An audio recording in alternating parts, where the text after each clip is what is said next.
Quote, it's very simple, victory or death.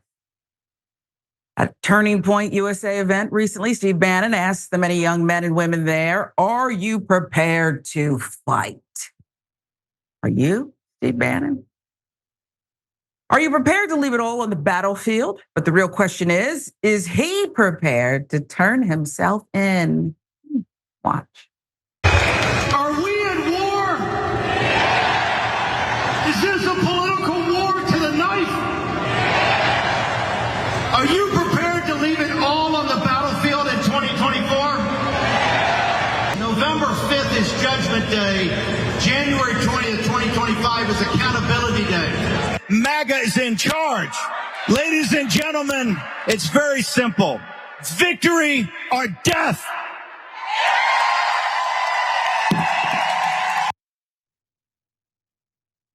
I'm not sure his dear leader is going to like that very much. I mean, who's the star here? Who's in charge?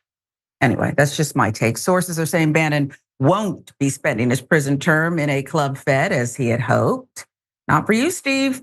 Instead of a minimum security prison camp, Bannon is set to report next month to a low security federal prison in Connecticut. They got a special place for you, Steve. A federal judge ruled recently that Bannon must turn himself in by July 1 to begin serving a 4-month sentence for contempt of Congress, even as he appeals the case. His attorneys initially thought he may be able to do his time at a camp, the sources said. Details from CNN. So why isn't he eligible for a club-fed situation? Well, Bannon isn't eligible for the lowest level prison setup because he still has a pending criminal case against him in New York, where he is fighting the charges and set to go to trial in September. Now, that case accuses him of defrauding donors in a fundraising effort, branded the We Build the Wall campaign for a border wall between the U.S. and Mexico. With millions watching and many people benefiting from this program called Indisputable, we just need 1% of the viewers to become a paid member so we can continue to bring this content to you. Now back to the show. The prison in Connecticut now, where Bannon will live.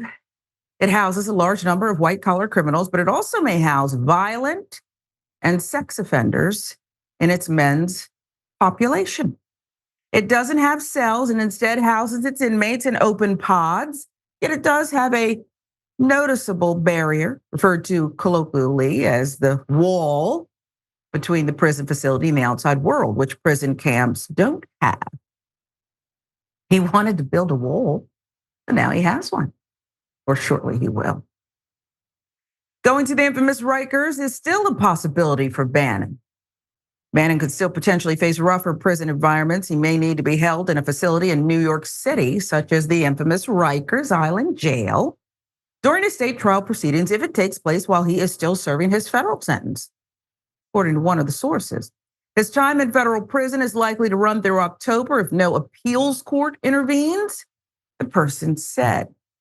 Now, Jackson, why would, I'm not a lawyer, I don't know, you're a very accomplished man, maybe you secretly got a law degree, but just between us, okay, no, the giggle ones, no. I don't know why anyone would intervene. A lot of these are simple matters, just like when he said he didn't have to obey the subpoena from Congress. I don't like prisons because of the treatment. It's inhumane in too many cases. But as long as they're there, I don't see why he shouldn't be treated like everyone else under the circumstances. In fact, and maybe this is taking it too far, but I don't support Guantanamo Bay, but if it's open, why not house him there for a little while? Yeah, why not? You know, if we're gonna put him in Rikers, why not take him to Guantanamo? Hey, but how fitting is it that he would go to Rikers? Because, you know, Rikers has a very bad reputation among prisons and jails and prisons really don't have good reputations to begin with. But at the end of the day, I mean, this is just yet another man facing the consequences of his actions. He doesn't have to be in this situation. You know, he just doesn't, plain and simple. And behind that, what is his mission? What's the message that he's pushing? A very hollow, empty thing about the past that's gone. You know what I'm saying? Talking about making the country all white again. It's becoming more and more brown. You can't really stop that. People ain't feeling that. his views on how to reshape the country would destroy the economy. Putting women back in the kitchen would destroy the economy. Taking jobs away from Black and brown people would destroy the economy. In other words, it's just not going to happen. And so his comment about the victory or death, it's like, I don't really think Trump's base is that serious, maybe not to that degree. January 6th happened, yes. I don't really see something like that happening again. Maybe we'll have some people rioting in the streets here and there, but when Trump's getting convicted and stuff, like, people weren't in the streets going crazy. So victory or death is it's just some hollow words that he's saying, really. I think it is hollow.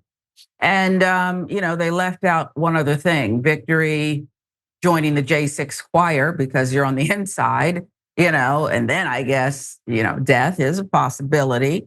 But here's what I think. I think that Steve Bannon, and maybe it doesn't matter because I'm one who believes if it looks like a duck, walks like a duck, it's a duck. I think he just gets off because he has a very high IQ, believe it or not. I think he gets off on manipulating and chess playing and maneuvering. And look, I did this. I put him up to it. But he's really a coward. He's not a freedom fighter. He's not someone who actually believes victory or death, because if he had an opportunity to hitch a ride to Cuba, or he might stop at the tip of Miami. He probably would stop at the tip of Miami. But my point is, if he could go someplace tropical while others languish after he did this big theater and he was the conductor of it all, he would do that, Jackson, no? Yeah, definitely. Try to escape the responsibility when he sees that it's real. But unfortunately for him, and perhaps fortunately for the rest of us, he is not escaping responsibility, and he's going to have to go pay his comeuppance. And that's what we're seeing happen. Trump's still in a position to where he very well could become president in November. However, he also could not become president. And if he doesn't, that's bad news for him. He's been convicted. His upcoming criminal trials, he's surely to lose those as well. So he better win the election, because the track record really isn't looking good for people who have been connected to him, whether they've gone. I mean, hundreds of people have gone to jail over what happened with January 6th. What was it? Paul Manafort. I remember when he went to jail. A lot of people have been going to jail and prison over this. So the track record isn't strong. No, it's not. And I guess I would leave it here. Listen, this is a country that loves to treat privileged white men at a higher level, right? They don't really go to prison. That's really Club Fed was built for them. When you absolutely must put them somewhere, make it a club, country club setting, without some of the restrictions. They do allow people of color into that club. But they really don't want to hold these people accountable, as evidenced by the years it took. And, we're running out of time and the election and we won't get it, because you didn't want to. But once you continue to beg and beg, put me away, I intend to destroy the country, what's left of it. Well, now they have to do it. And so you're right. They're going to be held to account, because other privileged men are saying, we can't continue with this. You're messing up everything I built, okay? You're messing up the power structure, the systemic this and that. I'll give you the last word. Well, yeah, and, realistically, like, Joe Biden is rather conservative. The Democratic Party is rather conservative, economically speaking. So Donald Trump, is he really that important? We already know that pretty much any other Republican candidate is like 98% on board with all of the policies that he ever stood up for. And Joe Biden, for example, didn't even put the corporate tax rate back up to, what was it, at 35%? He put it, it got knocked down to 21. I think Joe Biden put it to 27.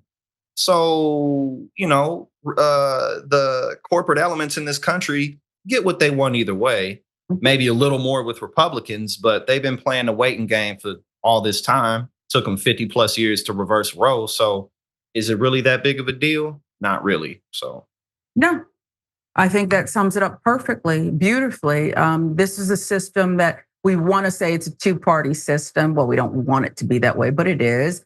But it's really, these systems are working in concert.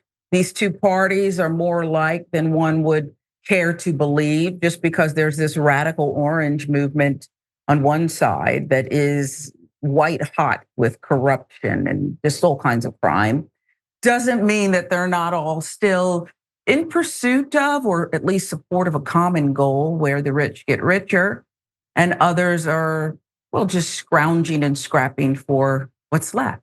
It's really how it feels.